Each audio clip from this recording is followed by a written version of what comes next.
When you're doing a Vajrasattva practice intensely and well, you will get signs.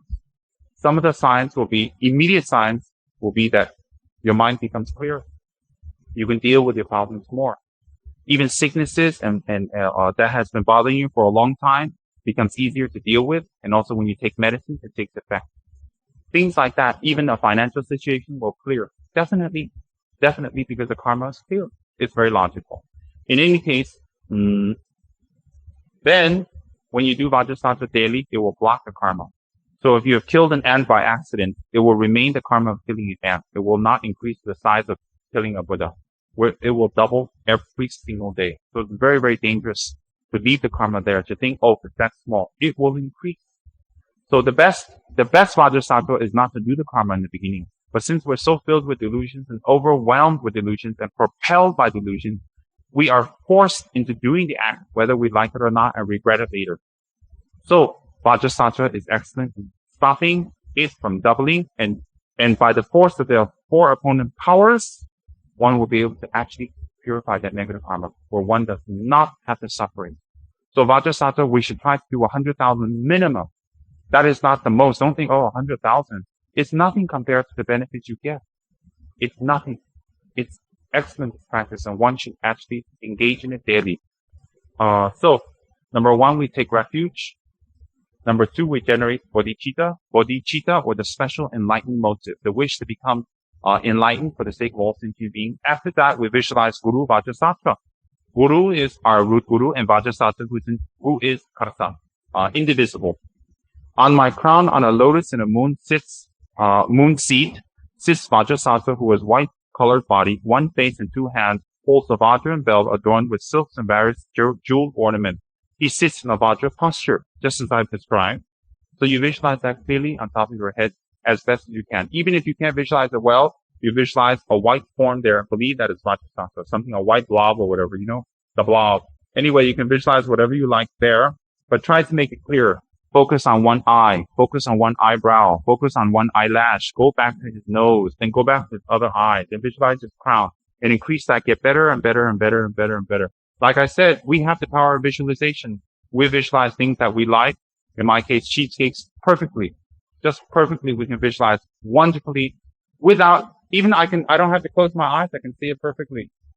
Then I can see the store that it comes from, the display counter that it comes from, how it's displayed, and the person cutting the cake. Without even closing my eyes, I can visualize it perfectly. And even better, spaghetti, spontaneous. I don't even have to do any more visualization anymore. It just comes spontaneously. The noodles, how they're placed, and then the sauce, how people put, I'm getting hungry again. But anyways, perfectly I can visualize spaghetti because it's just a matter of thinking. Why don't I just transform that spaghetti into Vajrasattva spaghetti? Better, huh? Nice Vajrasattva spaghetti. We transformed it. So if we can do that, we can do that, definitely, right? And some of us, we know, as I told you yesterday, we see a nice girl running down the street and we see her once. We never have to see her again. We can visualize her for the next 15 years perfectly. And the visualization gets better and better and better and better. Perfectly. No problem. And then when we go to the bank and we want to take a couple of $1 million out, perfect visualization. Or when we want a particular car we want to buy, we can visualize this perfectly. The steering wheel, the front, and how it's shaped, the color, the door, how we're going to go and touch the door, the sleekness, and open it and sit in there and smell the beautiful leather. We can visualize it perfectly and wonderfully. So why can't we visualize Vajrasattva wonderfully? We definitely can. We know that we have the ability to visualize because we can visualize other things. It will be more worthwhile to visualize Vajrasattva than a car, than a girlfriend, a boyfriend, spaghetti, or cheesecakes. It will be definitely more because they don't have the power to help us in any way. They only have the power to increase our delusion, to increase it. Whereas Vajrasattva has the power to decrease our delusion. So it will be more worthwhile to visualize him. Then you request Vajrasattva. Again, according to Buddhist tradition, nothing can be taught, nothing can be done unless you request. O Blessed One, Vajrasattva, please cleanse and purify the negativities, obstructions, and degenerate commitments of myself and all other living beings. Then Vajrasattva, being very pleased upon your request, on a moon at his heart is a home surrounded by the 100 letters of the mantra. From these stream of white nectar descends and enters through the crown of my head, My whole body is filled with a stream of exalted wisdom nectar. All the negativities and obstructions of the 3 doors are cleansed, and I become completely purified. How simple. Again, he's there, and from his beautiful white body, white rays of light come down and completely invade our body. And then from the lower orifice that I taught you yesterday, from the lower orifice of your anus, then black lights, dark putrid lights, scorpions and snakes. So your sickness, your anger, your delusions.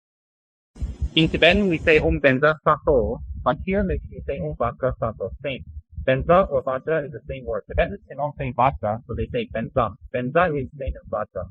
Om Vajra Sato Samaya Manubalaya Vajrasattva Teno Pachita Fido Membawa Sudokayo Membawa Supokayo Membawa Anorakto Membawa Sawa Siti Memba Prayasa Sawa Karma Sutam Me Sitam Shriyam Kuruhom Ha ha ha ha ho Bhagawan Sawa Tata Kata Vajra Mamen Munta Vajra Bawa Maha Samaya Sadhu Hum Pe Om Vajrasattva Samaya Manupalaya Vajrasattva Teno Pachita Tido Membawa Suto Kayo Membawa Supo Kayo Membawa Anurakto Membawa Sawa Siti Me Prayata Sarva Karma Sutam Me Sitam Shriyam Kuruhom Ha ha ha ha ho Bhagawan Sawa Tata Kata Vajra Mama Munte Vajra Bawa Maha Samaya Sadhu Hum Pe. You're thinking, oh my goodness, what a long, big, complicated, and disastrous mantra. How am I going to memorize this? I can barely memorize the mantras that I have. But I tell you, this mantra has very special energy. You recite it a few days, it comes into memory immediately. Immediately it comes into memory. It's very, very wonderful. It will be one of the easiest mantras to memorize. You just test with time. It's incredible. And once you do it 21 times, again, holding the mala here on your index finger in front of your heart, and visualize the powerful. While you're doing the mantra, visualize the Vajrasattva purifying your body.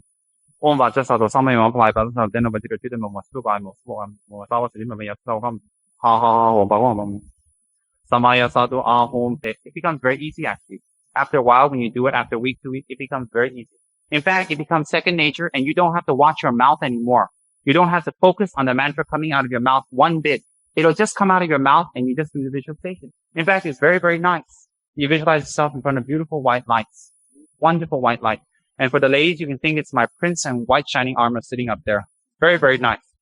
And then, for the guys, you can think it's my favorite sponsor, and he's going to give me a lot of money.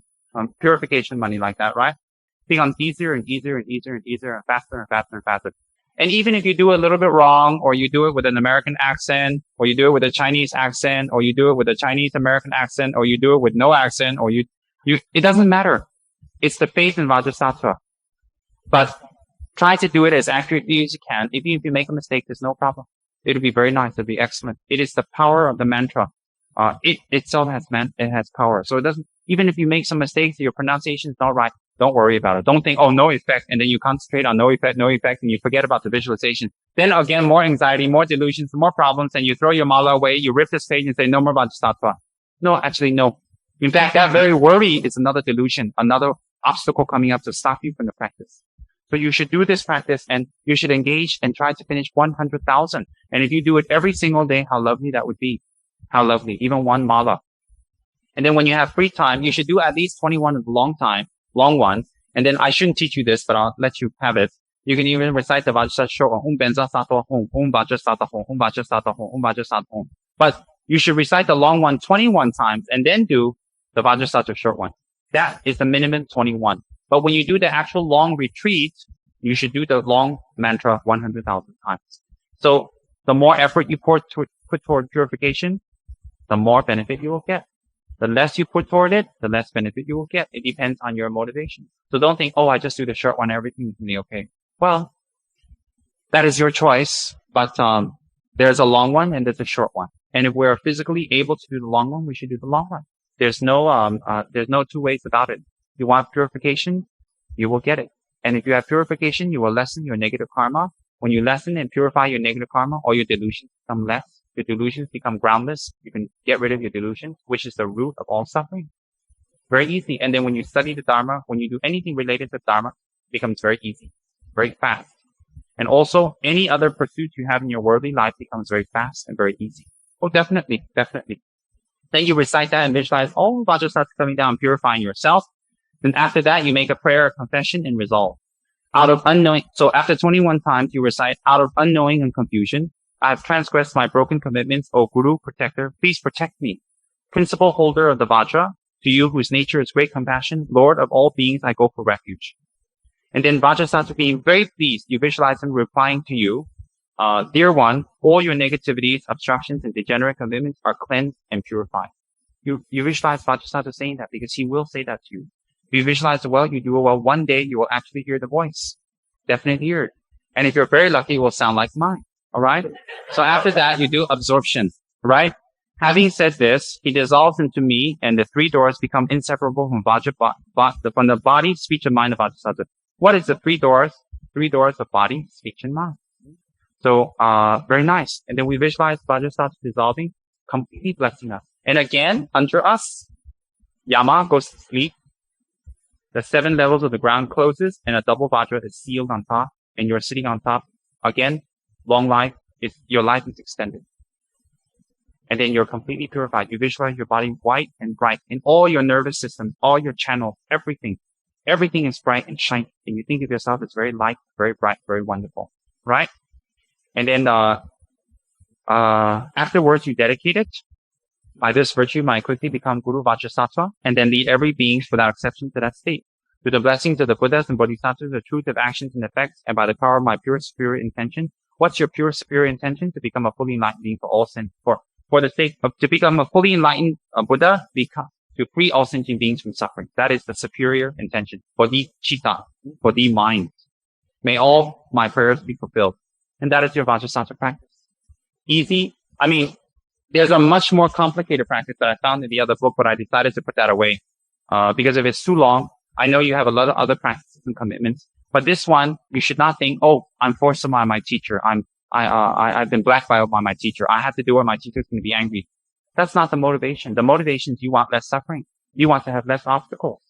You have been given one of the most powerful methods for purifying broken commitments, negative karma, and therefore to reduce one's suffering. If one does this mantra and this visualization well, one does this practice well, one will definitely see a big, fat, huge difference in one's life, physically, mentally, and one's surroundings and the way people react with you. It will completely change.